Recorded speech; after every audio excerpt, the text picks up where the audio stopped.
Salam kanalımızın əziz və dəyərli izləyiciləri. Bu günlərim sizlərlə Teymurilər dövlətinin izahı mövzusuna baxacağıq. Ümid edirəm ki, video sizlər üçün çox faydalı və yararlı olar. Gəlin elə isə başlayaq. Teymurilər dövləti.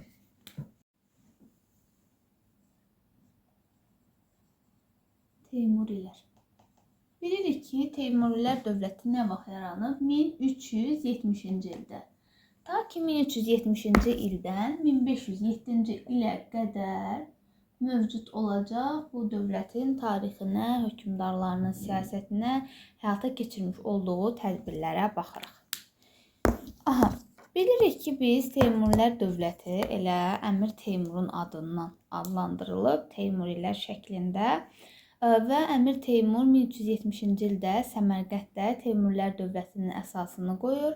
Amma biz bilirik ki, hər dövlətdən əvvəl onun bir sülalə tarixində keçmiş olduğu proseslərin nəticəsi olaraq biz dövlətlərin yarandığını, necə yarandığını qeyd edirik. Teymurilər dövlətində də ilk öncə bu məsələlərə baxmalıyıq. Kim idi bu Teymur?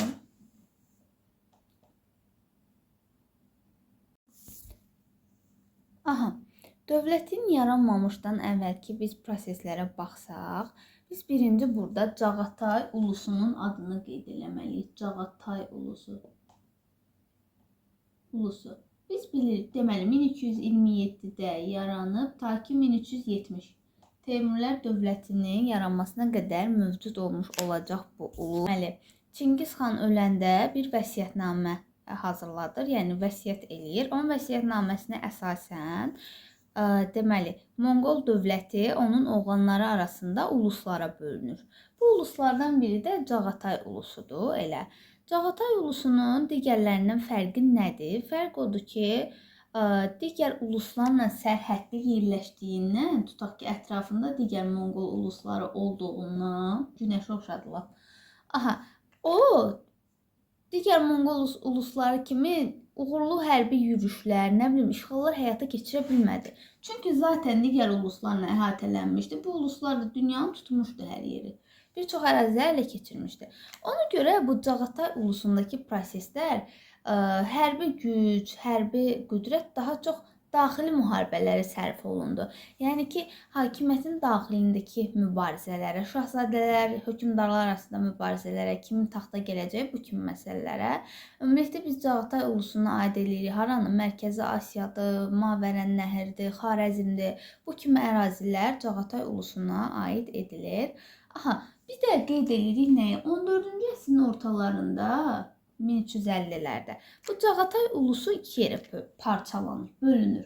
Mavərən Nəhər və Moğolistan ərazilərinə bölünür. Biz danışaq Teymurdan. Teymur kimdir? Teymur Barlas qəbiləsindəndir. Dövləti yaradanda özünü Çingiz xanın varisi elan eləyəcək. Biz bilirik ki, orta əsrlər dövründə dövlət yaratmaq üçün siz mütləq hakim sülalədən kiminsə nəslindən, soyundan olmalısınız. Teymur da bu məqsədlə özünü Çingiz xanın varisi elan edəcək. Bu kimdən oxşar cəhətdir? Misal, Babur Şahla. Babur Şah var idi, Moğol dövlətinin əsasını qoyan Hindistanda. Moğol dövləti, misal 1526-da Panipatda. O deyirdi, nə? Deyirdi, mən Çingiz xanın soyundanam. Bu, Teymurla Baburun da oxşar cəhəti ola bilər. Bunu da bu şəkildə yadda saxlayırsınız. Barlas qəbiləsindən idi. Teymur hələ az yaşlı olanda hər bir şeyini öyrənmək üçün Səmərqənd və Bəlxin hakimi var idi. Bu ərazilər bilirsiniz də Cağatay ulusuna aid idi. Səmərqənd, Bəlx. Səmərqənd və Bəlx hakimi elə bir oranı idarə edən şəxs da, hökmdar deyil, hakimdir. Sadəcə bu əraziləri idarə edir. Burada Əmir Qazan var. Əmir Qazan. Onun himayəsində idi. Yəni necə deyərlər? Ona yardım eləyirdi. Hər bir şeyini, hərb sənəti, hərbi və siyasəti ondan öyrənmişdi. Və bu uğurlarına görə Əmir Qazan hətta Əmir Teymur deməyək, Teymuru hədiyyələndirir, mükafatlandırır. Bu kimdən oxşar cəhət ola bilər? Misal Cavanşirlə. Cavanşir sərkərdə olan vaxtı sonuncu Sasani hökmdarı, biz deyirik ki, 3-cü Yezdəgird onu mükafatlandırmışdı. Kadisiya və Ktesifon döyüşlərində olan uğurlarına görə, əsas da Kadisiyada olan uğurlarına görə onu mükafatlandırır. Amma bildiyimiz kimi bu da bir nəticə vermir. Cavanşir ona görə məcbur qalır, qayıdır Albaniya və öz dövlətindəki işlərlə məşğul olmağa davam edir. Bu da bu məsələ. Aha, bu Əmir Qazan öləndən sonra bəs proseslər necə davam elədi? Əmir Qazandan öləndən sonra Əmir Hüseyn gəlir hakimiyyətə. Yəni Əmir Qazanın oğlu. Əmir Hüseyn də başa düşürdü ki, Teymur nə qədər ambisiyalı, siyasi bacarıqlı bir adamdır. Ona görə heç vaxt Teymuru əldən vermək istəmir və bunlar ittifaq bağlayırlar bir yerdə. Birlikdə, misal Cağatay ulusuna, digər misal Sərbədarilər üsyanını görəcək, ona qarşı birgə mübarizə aparacaqlar. Misal, Mərkəzi Asiyadır, İrandır, bu ərazilərdə bu Cağatay ulusu bilirsiniz də Monqolların davamçısıdır. İndi Monqol deyəcəm, qarışdırmayın, fikriniz qarışmasın. Monqolların davamçısı olan bu Cağatay ulusuna qarşı, yəni Monqollara əsasən Mərkəzi Asiyada, İranda qiyamlar qalxırdı. Bunlardan biri Sərbədarilər üsyanıdır. Sərbədarilər. 14-cü əsrin 60-cı illər, daha dəqiq 1365-1366. Bu üsyana əsasən sənətkarlar başçılıq eləmişdi. 1365-66-cı ildə baş verən Sərbədarilər üsyanından əlavə Teymurla Əmir Hüseynin bir dənə də aktivitetası, actionu var. Bu nədir? Mavərənnəhərdə o Cağatay hakimidir. Biz deyirik də Mavərənnəhərdə Xarəzmdir. Bu kimi ərazilər Cağatay ulusuna aid idi. Orada Cağatay hakimi var idi. Toğluq Teymur. O başqa adamdır ha. O Teymurla əlaqəsi deyil. O Mavərənnəhərin hakimidir. Cağatay ulusunun ora təyin eləmiş olduğu bir hakimdir sadəcə. Kimdir? Toğluq Teymur. Bunların arasında da mübarizə oldu. 1365-ci ildə gəlin onu aydın yazın. Belə qarşı olacaq. Daha aydın olsun. Və onu oxşar hadisə kimi qeyd edəcəm. Baxın, 1365-də bir tərəfdə kim var? Aha, bax, Mavərənnəhərin hakimi, Mavərənnəhər. Bu Cağatay ulusunun bildiyimiz kimi dedim. Ora təyin eləmiş olduğu adam. Toğluq Teymur var. Toğluq Teymur. Buranın hakimidir.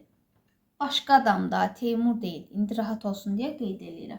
Bir də bu tərəfdə var Teymur, Əmir Teymur. Hələ ki Əmir Teymur deyil də 1370-də olacaq. Bilirsiniz, sadəcə elə deyirəm ki, rahat yadınızda qalsın. Teymur plus kim? Əmir Hüseyn, bayaq ki, Əmir Qazanın oğlu var idi. Bəxnə Səmərqəndin hakimi o. Bunlar ikisi 1365-də deməli Mavərənnəhərdə Toğluq Teymurla toqquşurlar. Amma burada Toğluq Teymur qalib gəlir. Bizim bu Teymurla, bizim Teymurla. Əmir Hüseyin isə məğlub olur. Baxın, bu hansı hadisə ilə tarixdə oxşardır? Aha, bunu yadınıza salmağa çalışın. Mən misal bunu oxşarlıq kimi qeyd edə bilərəm. Hansı döyüşlə? Bağdad döyüşü. 1394-də olmuşdu Bağdad döyüşü. Sizə ipucu. Şərhlərdə kimin ki yadına düşdü Bağdad döyüşü və ya tarixlər bunun kimi oxşar başqa hadisələrdə indi mənim gec saatlardır, bəlkə də ağlıma gəlmir. Onlar da qeyd edə bilərsiniz. Şərh bölməsində yazarsınız, sizin üçün də daha maraqlı, daha faydalı olar. Bu da bildiyimiz Teymur. Yəni bu məsələlərdə qeyd elədik. Dövləti dedik ki, gəldi yaratdı 1370-də. Bəs necə oldu? Bu axı dostuydu. Deməli Əmir Hüseynlə.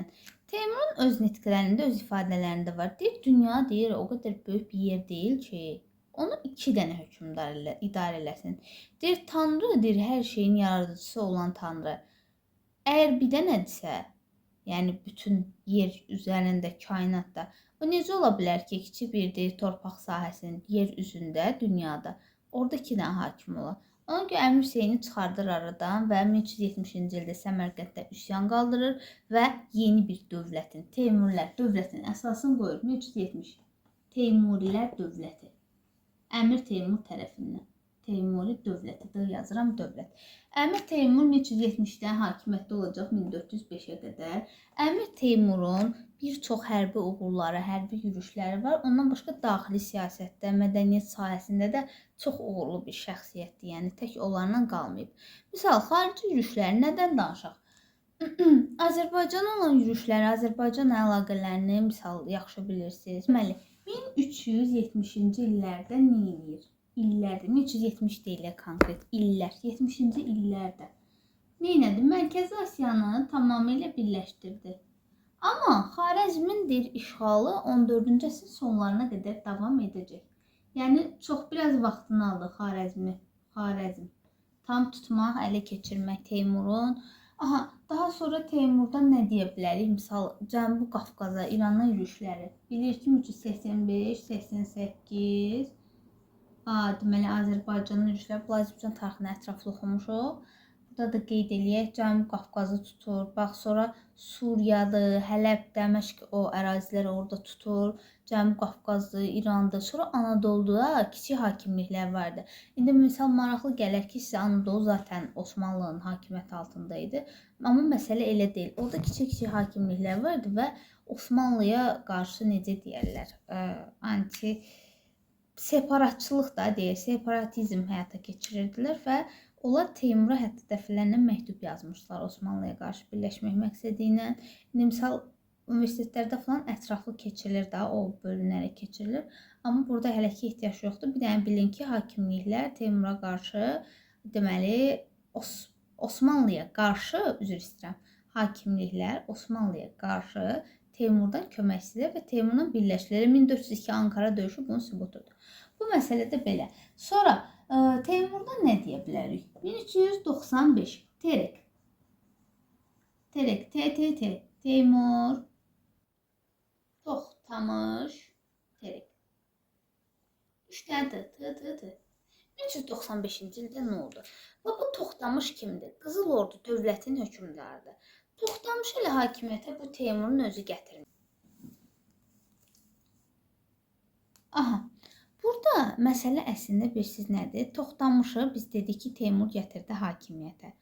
Toxtamışı Teymur hakimiyyətə gətirəndə əslində Qızıl Ordu dövləti kifayət qədər zəifləmiş bir vəziyyətdə idi və parçalanmaq üzrə idi. Daxildə çox böyük ixtişaşlar, daxili problemlər falan var idi. Bu da nə ilə bağlıdır? 1380-ci ildə Qızıl Orduya da tez toxunmaq, elə yadımıza düşsün bu hadisələr. Kulikova döyüşü baş verir. Bu Kulikovada deməli Mamay xanı idi, Qızıl Ordu hökmdarı. Mamay xanla Rus knyazlıqları arasında. Burada Rus knyazlıqları qalib gələcək. Mamay xan məğlub olacaq Kulikovada. Bu da Rus knyazlıqlarının necə deyirlər, azadlaşmağına, Qızıl Orduya xərac ödəməkdən imtina etməsinə falan səbəb olacaq bu kimi proseslərə və bu da əlbəttə ki, Qızıl Ordu dövlətini kifayət qədər zəif edəcək. 1380 Kulikova döyüşü. Bundan sonra Toxtamışı Teymur gətirir hakimiyyətə. Amma Toxtamış elə bil ki, necə deyirlər, onu Teymur hakimiyyətə gətirir, amma Teymurun olan torpaqları yürüşlər edir. Bu da əlbəttə Teymurun xoşuna gəlmir və ona görə başlayır onu cəzalandırma. Toxtamış da özünə belə haqq qazandırırdı. Baxın, Qızıl Ordu o, necə deyirlər, Ali Monqol xaqanlığının Çingizin vəsiyyətinə görə bölünən uluslardan biridir də. Misal Toxtamış deyir ki, vəsiyyətə görə o torpaqlar, Cənubi Qafqazdır, nə bilim Teymurlar tutan bəzi ərazilər deyir ki, bizə düşməlidir Qızıl Orduya. Onu da Teymur istəmirdi, deyirdi mən əziyyət çəkib oraları tutmuşam və sənin də hakimiyyətini mən gətirmişəm. Ona görə bunların arasındakı bu ziddiyyətlər davam edir və Toxtamış Azərbaycana diş durmurda Cənubi Qafqaza yürüşlər eləyə durub da Teymurun xoşuna gəlmir. Ona görə axırda Teymur nə qərara gəlir? 1395-də həlledici döyüşə gedir Qızıl Orduya, Terekə. Bu döyüş Terek çayı sahilində baş verir. Bilirik ki, Terek haradır? Dərbənddən yuxarıda Şimali Qafqaz ərazilərində, ki Rusiya Federasiyasının əraziləri. Terekdə deməli Toxtamışla Teymur görüşür və orada deməli Toxtamış xan məğlub olur və hətta deyir döyüş meydanından qaçır və Teymur qalib gəlir, Qızıl Ordunun şərq əyalətlərini ələ keçirir və Qızıl Ordu dövləti parçalanır. Elə bil ki, hakimiyyət bölünür. Orada hakimiyyəti bölür, parçalayır və bundan sonra da Qızıl Ordu bir də özünə gələ bilmir, parçalanır 15-ci əsrdə kiçik-kiçik xanlıqlara və 1502-ci ildə də biz qeyd edirik ki, Qızıl Ordu dövləti süquta uğrayır. Bu da Qızıl Ordu. Teymur, yəni Toxtamışın da başın belə yedi Teymur. Sonra növbəti Hindistana yürüş 1398. Neyinir? Gedir Hindistana 1398-də. Gedir Hindistanı tutur və Dehli özündən asılı hala salır. Dehli sultanlığı var idi da orada bilirsiniz. Dehli sultanlığını özündən asılı hala salır və buradan döyüş fil gətirəcək. Bu döyüş filləri gətirməyi bu ordunu daha da inkişaf elətdirir axı. Ordunu zənginləşdirir Teymur. Döyüş filləri gətirəndən sonra növbəti addım olacaq Osmanlı dövləti ilə. Tarixdən məşhur, bunu çoxunuz bilirsiniz hakimi, yəni ilini. Ankara döyüşü. Ankara döyüşündə Bəyazitlə, bu özü də İldırım Bəyazitdir. Bəyazit. İldırım nə idi ingiliscə? Yadımdan çıxdı. Nəysə. Bəyazitlə deməli Teymurun arasında baş verən döyüşdür. Teymur özü də burada bu döyüşə. Bizim bu İbrahim Dərbəndi var idi, 1-ci İbrahim. Onu da aparmışdı, onun köməyindən də istifadə eləmişdi. 1402-də bunlar arasında döyüş baş verir. Bir-iki Teymur qalib gəlir və Osmanlı dövlətini bölür. Yəni Bəyazidin 4 oğlu arasında, ondan sonra Osmanlıda Allah saxlasın Fetrət dövrü baş verir. Fetrət dövrünün yəni dərinliyinə girməyin, universitetdə o mövzunu, oranı oxuyanlar bilir ki, o nədir, heç girdən çıxmaq mümkün deyil oradan. Amma siz burada bəxtəvərsiniz ki, burada onu o qədər kifayət qədər bölməyiblər, yaxşı ki, bölməyiblər belə deyim. Aha, bir də siz bilin ki, orada Teymur qalib gəlir və Osmanlılar məğlub olur 1402-də. İldırım Bəyazit orada məğlub olur, hətta deyir, əsir götürür Teymur onu. Bu da müxtəlif fərziyyələr var ki, götürməyib belə kimi hadisələr və s. Nəsə, predimentimiz, mövzumuz bu deyil. Aha, Bəyazidin məğlub eləyir daha sonra. Baxın, bunların arasında ziddiyyətin yaranmasının 3 dənə səbəbi var. Niyə gəldi, çıxdı bu Ankara döyüşünə? Baxaq. Birinci səbəb, misal, nə ola bilər? Anadoludakı, Şərqi Anadoludakı kiçik hakimliklər, bəyliklər, bunlar heç biri Osmanlı hakimiyyətini qəbul eləmək istəmirdi, sərf eləmirdi Osmanlı onlara. Mərkəzi hakimiyyətdən qaçırdılar bir növ. Misal, Mannada olan əyalətlər kimi, Urartu milli qüvvələr kimi bunlardır. Mərkəzi hakimiyyətdən qaçırdılar. Və ona görə Teymura dəfələrlə məktublar yazırdılar, Teymuru çağırırdılar. Sonra Teymur istəyirdi ki, bütün ticarət yolları bunun olsun. Avropadan gələn, nə bilim, Şərqlə, Anadoluna bağlı. Bir məsələ budur. Üçüncü də məşhur, əsas budur, biz bunu Azərbaycan tarixindən bildik. Qara Yusiflə Sultan Əhməd var idi, bizim ikili məşhur couple. Deməli, Sultan Əhməd. Bunlar 1394-də deyir ki, Bağdadda. Bayaq yazmışdım harasa. Buralarda yazmışdım bayaq. Videonun əvvəlində var, görəcəksiniz. Bunlar 1394-də Bağdad döyüşündə məğlub olurlar. Və qaçıb Sultan bu 1-ci Bəyazidin yanına sığınırlar. 1-ci Bəyaziddən Teymur onları istəyir, amma 1-ci Bəyazid vermir, onlara himayə edir. Bu da Teymurun xoşuna gəlmir, deyir, özümə yer eləyim, görsəni neyniyim. Bu məsələ də öz yerində və beləliklə burada, yəni bu məsələ 1402-də məğlub olur 1-ci Bəyazid, Osmanlılar. Teymurun qalib gəlməsinin bir dənə səbəbi də odur ki, o döyüş fillərindən istifadə eləmişdi. O dediyim 398-də bəs Dehliyə getmişdi kişi o boyda, Hindistandan fillər gətirmişdi, istifadə eləməliydi də və döyüş fillərindən istifadə eləyərək Osmanlını orada məğlub eləyir. Bu da Teymurun əsas xarici yürüşləri. Sonuncu da deyil ki, 1405-də nə olur? Çinə yürüş eləmək istəyir, səfər eləmək istəyir, amma Atilla Sasanilərin üzərinə gedib çıxanmayan kimi bu da 1405-də Otrar şəhərində vəfat edir, elə Səmərqənddə paytaxtda da dəfn olunur. Amma Çinə yürüş eləməyib ha, ərəfəsində. Ərəfə nədir? Yəni əvvəldir də, Çinə yürüş eləyə bilmir. Bu da Teymurumuzun sonu, bu Teymur. Bu da bununla bağlı məsələlər. Daxili siyasətdə də nə deyə bilərim? Məsələn, mədəniyyəti falan hədsiz himayə eləyib. Sənətkarları gətirirdi Səmərqəndə. Səmərqəndini inkişaf elətdirirdi sənətkarlıq ticarət baxımından. Hətta yəni sənətkarlıq üçün elə bezlər, elə təməllər qoyur ki, o öləndən sonra orada misal Teymuri intibahı deyilən bir dövr var da. Misal Şahruxun dövründə inkişaf elətdirilir. Şahruxdan sonra Uluqbəyin dövründə falan bu kimi məsələlər, yəni Teymurla bağlıdır. Teymur əgər sənətkarlığa, alimlərə falan o boyda dəyər verməsəydi, o gətirib Teymurlu intibahını çıxartmazdı, yəni orta əsrlər türk dövlətləri mədəniyyətində. Teymur bir də qeyd edir ki, o Turan hökmdarı adlandırırdı özünü.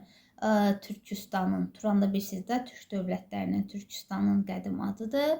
Belə özünü Turan hökmdarı, Turan sultanı adlandırmışdı Teymur. Dəmir adam da deyirlər ona, Iron Man. Nəsə, bu da çox gülməli oldu. Belə, bu da Teymurun daxili, xarici siyasəti. Bir də baxmalıyıq ki, mən qısa test toxunaq, video çox uzun olmasın. Teymurun varislərinin dövrünə. Ondan sonra gələn şəxs. Sonra qeyd edirik varisləri Şahruxu. Şahruх 1409-da gələcək hakimiyyətə 1447-ci ilə qədər.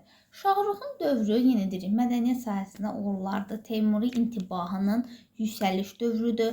Şahrukun Azərbaycanla əlaqələri var. Misal, Cahanşahı 1436-da o gətirir hakimiyyətə. 1436. Bunun qardaşı vardı, İskəndər. İskəndəri 1435-də Təbriz döyüşündə məğlub edirlər və 1436-da Cahanşahı gətirir hakimiyyətə.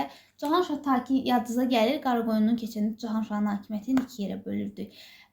Bir, Teymurilərin asılı olduğu dövr, bir də dövləti azad şəkildə idarə etdiyi dövr. Bu da 1447-yə qədər baş verir. Hələ niyə deyildik 1447? Deyir hakimiyyətin sonu. Çünki 1447-də Şahrux öləcək və Cahanşahın qolu qanadı açılacaq. Şahrukun dövründə paytaxt köçürüləcək Herat şəhərinə. Heratdır, Səmərqənddir, ticarət, mədəniyyət baxımından kifayət qədər inkişaf edəcək. Teymur intibahının yüksək səviyyəsinə çatacaq. Elm hədsiz dərəcədə inkişaf edəcək burada.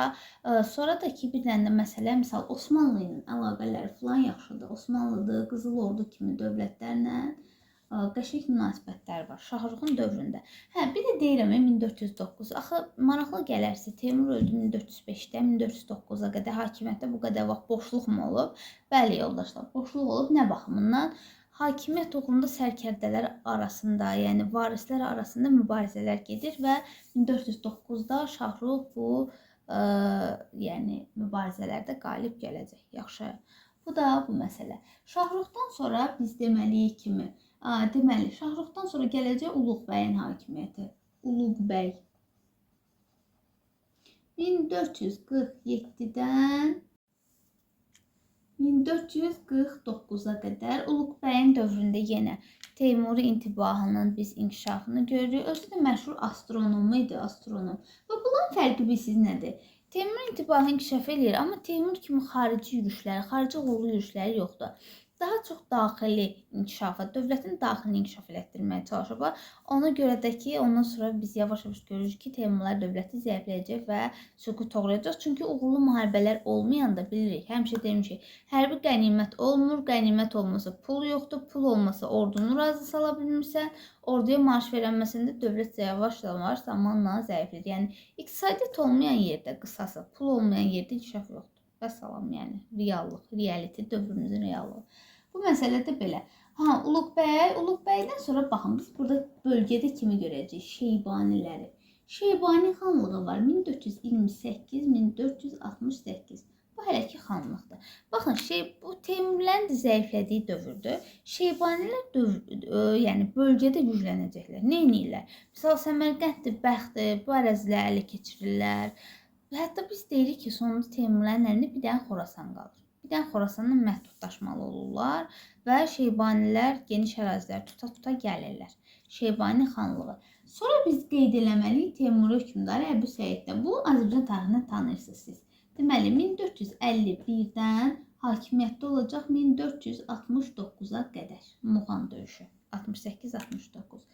Əbu Səidin dövrü də uğurlu dövr deyil, yəni uğurları yoxdur. Əbu Səid 1468-69-da Ağqoyunlu üzərinə 1468-69 Ağqoyunlu Uzun Həsənin üzərinə yürüş edəcək və burada Muğan döyüşü baş verəcək. Təzə döyüşdür, əvvəlki kitablarda yox idi. Muğan döyüşündə nə olacaq? Əvvəlki dediyim də adresi 2 il əvvəlki kitablarda da belə son yeniliklərdən biridir bu, belə deyim, son nəşrlərdəki. Muğan döyüşündə Uzun Həsən Əbu Səidi məğlub eləyəcək və burada Uzun Həsənə kim köməklənmişdi? Yorumlarda yazarsınız. Yəni, çox maraqlı bir hadisə prosesdir, onu da toxunarsınız. 68-69, bu da Əbu Səidin dövrü Uzun Həsən tərəfindən məğlub edilir. Bu qədər uğurlu, uğursuz hökmdarlardan sonra sonuncu danışacaq biz uşaqlar Hüseyn Bayqaradan, yoldaşlar. Hüseyn Bayqara 1470-dən, 1470-də Azərbaycan tarixində nə olub? Misal, Şeyx Heydəri gətirirlər, Səfəvi ordenində taxta kim gətirir Uzun Həsən? Bu məsələ ilə yadda saxlayın. 1505-ə qədər. Bunu nətər yadınızda saxlayırsınız? Şah 1. Abbasın oxşarlığı var. İtirilən torpaqları nətər Şah Abbas geri qaytarmışdı? Bu yazıqda. İtirilən torpaqları geri qaytarır, amma varislərin dövründə varisləri bu torpaqlara necə deyərlər, sahib çıxa bilmirlər və uğurları davam elətdirə bilmirlər. Ona görə də dövlət elə 2 il sonra 1507-də süquta uğrayır, ləğv olur, gedir. Burada deməli biz Şeybanilər dövlətinin yarandığını görürük. 1500-1599-cu illər. Şeybanilər dövləti yaranandan sonra bunların başlayır ərazilərini ələ keçirməyə Teymurilərin. Misal Heratı tutur, Xorasanı tutur, Səmərqəndi filan. Axırda da elə paytaxt hara idi? Herat. 1507-də Heratı tutur və biz Teymurilər dövlətinin süquta uğradığını görürük.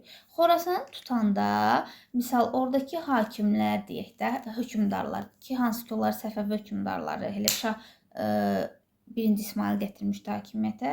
Onlar qayıdıb gəlirlər, İsmayıla sığınırlar.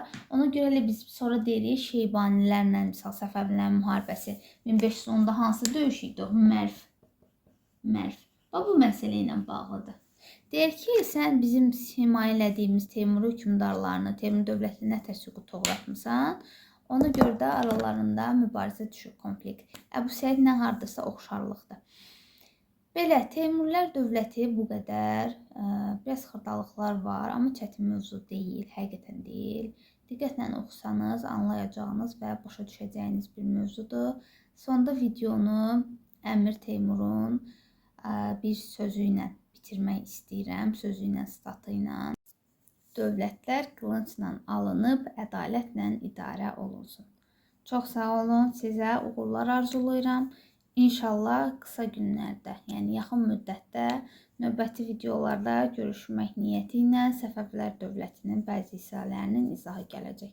Sizə uğurlar.